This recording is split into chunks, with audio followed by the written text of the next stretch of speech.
В Коми появится новый туристический маршрут первой и второй категории сложности для автомобилей и автодомов. Его впервые паспортизируют благодаря межрегиональному историко-культурному и туристскому проекту «Северное ожерелье России». Тестирование стартует из Сыктывкара 10 марта.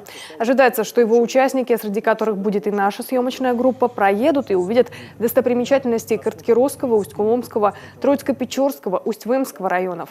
В планах тура Ухта, Сосногорск, Емва.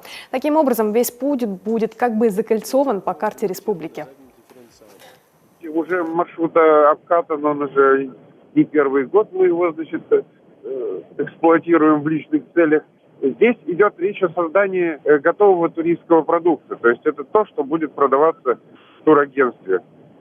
Приходит человек где угодно, в Питере, в Москве, стартовала в Рязани, в турбюро и говорит: вот у меня есть неделя, хочу куда-нибудь на север. Вот ему и говорят: вот, пожалуйста, Северное ожерелье, Республика Коми.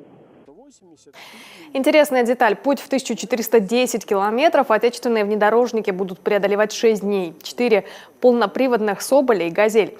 Ночевать участники будут в гостевых домиках и базах отдыха. А по окончании поездки 15 марта поделятся впечатлениями на итоговой пресс-конференции в Сыктывкаре. Оформленный маршрут в последующем смогут повторить или использовать для своих целей авто- и мототуристы. Впервые будет уделено внимание тому, что стоит ждать и на что стоит обязательно посмотреть.